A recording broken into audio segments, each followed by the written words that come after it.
নমস্কাৰ বন্ধু বান্ধৱীসকল, আমাৰ ৰাশিফল চেনেলটোলৈ আপোনালোকক স্বাগতম জনাইছোঁ। আজি মই আপোনালোকক জনাম যে কি ৰাশি মানুহে কি ৰঙৰ সূতা ধাৰণ কৰিব লাগিব 2024 চনত।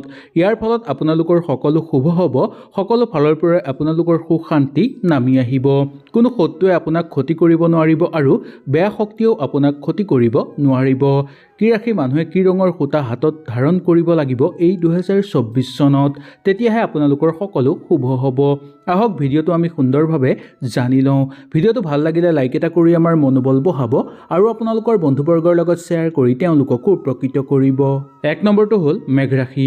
মেঘ ৰাশি জাতক জাতিকাসকলে 2024 চনত হাতত ৰঙা ৰঙৰ সূতা ধাৰণ কৰাটো বহু শুভ বুলি মনা গৈছে। ইয়াৰ ফলত হনুমান দেৱৰ পৰম কৃপা লাভ কৰিব পাৰিব আৰু মংগল গ্ৰহৰ দোষৰ পৰা আপোনালোকে পৰিত্ৰাণ লাভ কৰিবলৈ সক্ষম হ'ব, যাৰ ফলত শিক্ষাৰ ক্ষেত্ৰত মানদণ্ড উজ্বলি উঠিব আৰু কৰ্মক্ষেত্ৰতো আপোনালোকে খ্যাতি লাভ কৰিবলৈ সক্ষম হ'ব। 2 নম্বৰটো হ'ল বৃষ ৰাশি। বৃষ ৰাশি জাতক জাতিকাসকলে হাতত বগা ৰঙৰ সূতা ধাৰণ কৰাটো 2024 চনৰ কাৰণে বহু শুভ বুলি মনা গৈছে।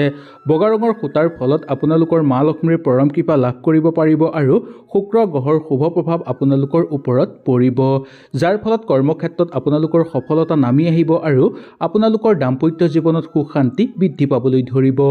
3 নম্বৰটো হ'ল মিথুন ৰাশি। মিথুন ৰাশি জাতক জাতিকাসকলে এই 2024 চনত হাতত ভাটৌ ৰঙৰ সূতা ধাৰণ কৰাটো বহু শুভ বুলি মনা যায়। ইয়াৰ ফলত বুধ দেৱৰ পৰম কৃপা আপোনালোকে লাভ কৰিব পাৰিব আৰু গণেশ দেৱৰো পৰম কৃপা লাভ কৰিব পাৰিব, যাৰ ফলত আপোনালোকৰ ঘৰত সুখ শান্তি অটুট থাকিব আৰু কৰ্মক্ষেত্ৰত আপোনালোকে সফলতা অৰ্জন কৰিবলৈ সক্ষম হ'ব। মাটি বাৰীৰ সমস্যাৰ পৰা মুক্তি পাব আপোনালোকে। 4 নম্বৰটো হ'ল কৰ্কট ৰাশি। কৰ্কট ৰাশি জাতক জাতিকাসকলে হাতত বগা ৰঙৰ সূতা ধাৰণ কৰিব। বগা ৰঙৰ সূতা ধাৰণ কৰাৰ ফলত মহাদেৱৰ পৰম কৃপা আপোনালোকে লাভ কৰিবলৈ সক্ষম হ'ব। লগতে গণেশ দেৱৰো পৰম কৃপা লাভ কৰাৰ উপৰিও চন্দ্ৰগ্ৰহৰ শুভ প্ৰভাৱ পৰিব আপোনালোকৰ ওপৰত। নতুনকৈ আপোনালোকে কাম কিছুমানত যোগদান কৰিব বিচাৰিলে কৰিব পাৰিব আৰু নতুন নতুন কাম আপোনালোকৰ হাতলৈ আহিব। অৰ্থ অহাৰ বাট আপোনালোকৰ মুকলি হৈ পৰিব আৰু নতুন অৰ্থ লাভৰ যোগ আপোনালোকে দেখিবলৈ পাব। নতুনকৈ ব্যৱসায়িক বাণিজ্য আৰম্ভ কৰিব বিচাৰিলেও কৰিব পাৰিব। মনৰ দৃঢ়তাৰ ভাৱটো জাগ্ৰত হ'ব আৰু মনৰ একাগ্ৰতা বৃদ্ধি পাবলৈ ধৰিব। শত্ৰুৰ পৰাক্ৰম কমিবলৈ ধৰিব আৰু ঘৰৰ আশে পাশে থকা সকলো বেয়া শক্তি আপোনালোকৰ ধ্বংস হৈ পৰিব। নতুন সম্পত্তি ঘৰত কিনাৰ যোগ আপোনালোকৰ নামি পৰিব 2024 বৰ্ষত। 5 নম্বৰটো হ'ল সিংহ ৰাশি। সিংহ ৰাশি জাতক জাতিকাসকলে 2024 বৰ্ষত হাতৰ ৰঙা ৰঙৰ সূতা ধাৰণ কৰাটো বহু শুভ বুলি মনা গৈছে। ইয়াৰ ফলত সূৰ্যদেৱৰ পৰম কৃপা লাভ কৰিব পাৰিব। এই বৰ্ষত আপোনালোকে হাতত ৰঙা ৰঙৰ সূতা ধাৰণ কৰিলে খঙক নিয়ন্ত্ৰণ কৰিব পাৰিব আৰু বন্ধুবৰ্গৰ লগত থাকি সময় অতিবাহিত কৰি আনন্দিত অনুভৱ কৰিব পাৰিব আপোনালোকে। বন্ধুৰ সংখ্যা বৃদ্ধি পাবলৈ ধৰিব আৰু সামাজিক ক্ষেত্ৰত আপোনালোকৰ মান সন্মান বৃদ্ধি পাবলৈ ধৰিব। প্ৰশাসনিক বিষয়াসকলৰ পদোন্নতিৰ যোগ দেখিবলৈ পোৱা যায়। নিবনুৱাসকলৰ কাৰণে আপোনালোকৰ কৰ্মসংস্থাপন লাভ কৰাৰ প্ৰবল যোগ দেখিবলৈ পোৱা যাব।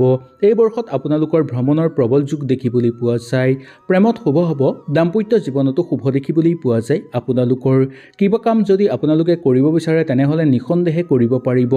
যুটীয়াভাৱে কাম কৰাৰ ক্ষেত্ৰতো আপোনালোকে উৎসাহ লাভ কৰিবলৈ সক্ষম হ'ব। 6 নম্বৰটো হ'ল কন্যা ৰাশি। কন্যা ৰাশিৰ জাতক জাতিকাসকলে 2024 বৰ্ষত হাতত ৰঙা ৰঙৰ সূতা ধাৰণ কৰাটো বহু শুভ বুলি মনা যায়। আপোনালোকে যদি পাৰে সেউজীয়া ৰঙৰ সূতাৰো ধাৰণ কৰিব পাৰে। ইয়াৰ ফলত বুধ গ্ৰহৰ শুভ প্ৰভাৱ পৰিব আৰু মংগল গ্ৰহৰ বেয়া প্ৰভাৱ আপোনালোকৰ ওপৰৰ পৰা নোহোৱা হৈ পৰিব, যাৰ ফলত আপোনালোকে কৰ্মত সফলতা লাভ কৰিবলৈ সক্ষম হ'ব। দাম্পত্য জীৱন সুখ শান্তিৰে পাৰ কৰিব পাৰিব। আপোনালোকৰ চাকৰিৰ জীৱন দীৰ্ঘায়ু হৈ পৰিব আৰু চাকৰিৰ জীৱন দীঘলীয়া হৈ পৰিব। শত্ৰুৰ পৰাক্ৰম ধ্বংস হৈ পৰিব আৰু ঘৰৰ স্বাস্থ্য আপোনালোকৰ আগতকৈ ভাল হৈ পৰা দেখিবলৈ পোৱা যাব। প্ৰশাসনিক বিষয়াসকলৰ কাৰণে শুভ দেখিবলৈ পোৱা যায় আৰু আপোনালোকক কোনো লোকে সহায় সহযোগিতা কৰিব। বহু ক্ষেত্ৰত ক'ৰবাৰ পৰা আপোনালোকে হঠাৎ অৰ্থ লাভৰো যোগ পাব পাৰে। সেইকাৰণে আপোনালোকে হাতত সেউজীয়া ৰঙৰ সূতা ধাৰণ কৰাটো বহু বেছি শুভ বুলি মনা যায়। 7 নম্বৰটো হ'ল তুলা ৰাশি। তুলা ৰাশিৰ জাতক জাতিকাসকলে হাতত 2024 বৰ্ষত বগা ৰঙৰ সূতা ধাৰণ কৰাটো বহু শুভ বুলি মনা গৈছে। বগা ৰঙৰ সূতা সম্পৰ্ক শুক্ৰ গ্ৰহৰ লগত জড়িত কৰি চোৱা হয়। বগা ৰঙৰ সূতা বন্ধাৰ ফলত মা লক্ষ্মীৰ পৰম কৃপা লাভ কৰিব আৰু শুক্ৰদেৱৰো পৰম কৃপা আপোনালোকে লাভ কৰিব পাৰিব। মা লক্ষ্মীৰ কৃপা লাভৰ ফলত আপোনালোকৰ ঘৰত শুভ প্ৰভাৱ পৰিবলৈ ধৰিব আৰু আপোনালোকৰ ঘৰত ধনে সোণে উপচি পৰিব। ঘৰৰ পৰা দৰিদ্ৰতা দূৰ হৈ পৰিব আৰু ঘৰত থকা বেয়া শক্তিও আপোনালোকৰ ঘৰৰ পৰা গুচি যাব। ঘৰত মা লক্ষ্মী আগমন কৰাৰ উপৰিও ঘৰত সকলো দেৱ দেৱীয়ে বাস কৰিবলৈ ধৰিব। সকলো ক্ষেত্ৰতে আপোনালোকে সফলতা অৰ্জন কৰিব পাৰিব, সকলো দিশতে আগুৱাই যাব পাৰিব আৰু সকলো কাম আপোনালোকে নিয়াৰিভাৱে কৰিব পাৰিব। নিবনুৱা সমস্যাও কিছু পৰিমাণে পাতল হ'বলৈ ধৰা দেখিবলৈ পাব। মনৰ চঞ্চল ভাৱটো আপোনালোকৰ নোহোৱা হৈ পৰিব 2024 বৰ্ষত। 8 নম্বৰটো হ'ল বৃশ্চিক ৰাশি। বৃশ্চিক ৰাশিৰ জাতক জাতিকাসকলে এই 2024 বৰ্ষত হনুমান দেৱৰ পৰম কৃপা লাভ কৰিবৰ কাৰণে আপোনালোকে হাতত ৰঙা ৰঙৰ সূতা ধাৰণ কৰিব লাগিব। ৰঙা ৰঙৰ সূতা ধাৰণ কৰাৰ ফলত আপোনালোকক নিজকে অলপ শক্তিশালী যেন অনুভৱ কৰিব আৰু বেমাৰ আজাৰ ঘৰৰ পৰা নোহোৱা হৈ পৰিব। ৰঙা সূতা বন্ধাৰ ফলতো আপোনালোকৰ মংগল গ্ৰহ শক্তিশালী হৈ পৰা দেখিবলৈ আপোনালোকে পাব। বিবাহ প্ৰাৰ্থীৰ কাৰণে প্ৰবল বিবাহৰ যুগ লগে লগে নামি আহিব।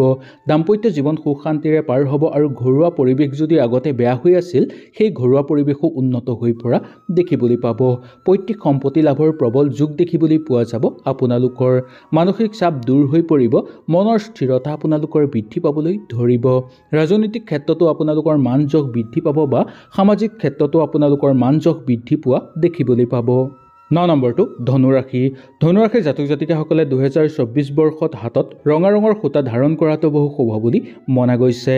ইয়াৰ ফলত ভগৱান বিষ্ণুদেৱৰ কৃপা আপোনালোকৰ ওপৰত পৰিব আৰু গুৰু গ্ৰহৰ প্ৰভাৱ আপোনালোকৰ ভাল হৈ পৰা দেখিবলৈ পোৱা যাব। শনি দোষো আপোনালোকৰ জীৱনৰ পৰা দূৰ হৈ পৰিব, যাৰ ফলত কাৰ্যকৰী পৰিকল্পনা আপোনালোকৰ সিদ্ধি হৈ পৰিব। নিবনুৱা সমস্যা দূৰ হ'ব, প্ৰেমত শুভ হ'ব আৰু দাম্পত্য জীৱনো সফল হৈ পৰিব। কৰ্মক্ষেত্ৰত আহিব লগা বাধা দূৰ হৈ পৰিব আৰু পাবলগীয়া সম্পত্তি আপোনালোকে লাভ কৰিবলৈ সক্ষম হ'ব। ঘৰত মূল্যৱান সম্পদ লাভৰ যুগ আপোনালোকৰ নামি আহিব আৰু কেৰিয়াৰত আপোনালোকে নতুন সুযোগ লাভ কৰিবলৈ সক্ষম হ'ব। শিক্ষাৰ ক্ষেত্ৰতো আপোনালোকৰ মানদণ্ড উজ্বলি পৰিব আৰু ভৱিষ্যতে কিবা এটা কৰাৰ যুগ আপোনালোকৰ নামি আহিব এই বৰ্ষতে। সেইকাৰণে হাতত আপোনালোকে ৰঙা ৰঙৰ সূতা নিশ্চয় ধাৰণ কৰিব। 10 নম্বৰটো মকৰ ৰাশি। মকৰ ৰাশিৰ জাতক জাতিকাসকলে হাতত 2024 বৰ্ষত নীলা ৰঙৰ সূতা ধাৰণ কৰাটো বহু শুভ বুলি মনা যায়। ইয়াৰ ফলত মা সৰস্বতীৰ কৃপা আপোনালোকে লাভ কৰিবলৈ সক্ষম হ'ব, যাৰ ফলত আপোনালোকৰ সকলো কথা মনত থাকিব, মনৰ স্থিৰতা বাঢ়িব আৰু কেতিয়াও আপোনালোকৰ মন চঞ্চল নহ'ব। সকলো ক্ষেত্ৰতে আপোনালোকে আগুৱাই যাব পাৰিব আৰু যিকোনো কামত আপোনালোকে যোগদান কৰিব বিচাৰিলে সুন্দৰভাৱে কৰিব পাৰিব। লগতে হনুমান দেৱৰ পৰম কৃপা লাভৰ ফলত আপোনালোকে সকলো কাম সুচাৰুভাৱে কৰিব পাৰিব। দাম্পত্য জীৱন শুভ হৈ পৰা দেখিবলৈ পাব। দৈনন্দিন কৰি থকা কামতো আপোনালোকে আগুৱাই যাব পাৰিব আৰু সেই কাম নিয়াৰিকৈ কৰিব পাৰিব আৰু সেই কামত সফলতা অৰ্জন কৰিব পাৰিব। সকলো শত্ৰুক ধ্বংস কৰিব পাৰিব আৰু শত্ৰুৰ পৰা আপোনালোকৰ এই বৰ্ষত কোনো ক্ষতি নহ'ব। 11 নম্বৰটো হ'ল কুম্ভ ৰাশি। কুম্ভ ৰাশিৰ জাতক জাতিকাসকলে শনি দোষৰ পৰা বাচিবলৈ বা শনিৰ কৃপা আপোনালোকে লাভ কৰিবলৈ এই 2024 বৰ্ষত আপোনালোকে হালধীয়া ৰঙৰ সূতা হাতত বন্ধাটো বহু শুভ বুলি মনা যায়। ইয়াৰ ফলত শনি দোষ দূৰ হৈ পৰিব আৰু শনিদেৱৰ পৰম কৃপা আপোনালোকে লাভ কৰিবলৈ সক্ষম হ'ব। আধৰুৱা কাম আপোনালোকৰ হৈ পৰিব। কলা সংস্কৃতিৰ দিশতো আপোনালোকে বহুদূৰ আগুৱাই যাব পাৰিব। কৰ্মক্ষেত্ৰত স্থিৰ হৈ পৰিব আপোনালোক। দাম্পত্য জীৱন সুন্দৰ হৈ পৰা দেখিবলৈ পোৱা যায়। চাকৰিৰ জীৱনতো আপোনালোকৰ সফল হৈ পৰিব। নিবনুৱা সমস্যা দূৰ হৈ পৰিব আৰু নতুন যুগৰ সূচনা হৈ পৰিব আপোনালোকৰ। গ্ৰহ নক্ষত্ৰৰ বিশেষ পৰিৱৰ্তনৰ ফলত আপোনালোকৰ এই যুগ নামি আহিব আৰু লগতে যদি আপোনালোকে হালধীয়া ৰঙৰ সূতা ধাৰণ কৰে তেনেহ'লে আপোনালোকৰ সকলো শুভ হৈ পৰা দেখিবলৈ পাব। 12 নম্বৰটো মীন ৰাশি। মীন ৰাশিৰ জাতক জাতিকাসকলে ভগৱান বিষ্ণুদেৱৰ কৃপা পাবলৈ আপোনালোকে বগা ৰঙৰ সূতা নিশ্চয় হাতত ধাৰণ কৰক। ইয়াৰ ফলত আপোনালোকৰ সকলো শুভ হ'ব। এই সূতা বন্ধাৰ ফলত গুৰু গ্ৰহৰ শুভ প্ৰভাৱ আপোনালোকৰ ওপৰত পৰিব আৰু বেয়া প্ৰভাৱ দূৰ হৈ পৰিব। লগতে ঘৰৰ পৰা বাস্তুদোষ দূৰ হৈ পৰিব। ঘৰত যদি বহুদিনৰ পৰা বেমাৰ আজাৰ হৈ আছিল সেই বেমাৰ আজাৰো আপোনালোকৰ ঠিক হৈ পৰিব লাহে লাহে। হয়তো আপোনালোকে সুন্দৰভাৱে বুজি পালে। যদি কিবা অসুবিধা পালে নিশ্চয় মোক তলত কমেণ্ট কৰি জনাব। ইয়াৰ পিছৰ ভিডিঅ'টোতে মই আপোনালোকৰ কাৰণে লৈ আহিম সেই এটা ভিডিঅ'। তেনেহ'লে আজিলৈ আপোনালোকৰ ওচৰৰ পৰা বিদায় লৈছোঁ। কালিলৈ পুনৰ আপোনালোকক লগ পোৱাৰ প্ৰতিশ্ৰুতিৰে আজিলৈ নমস্কাৰ।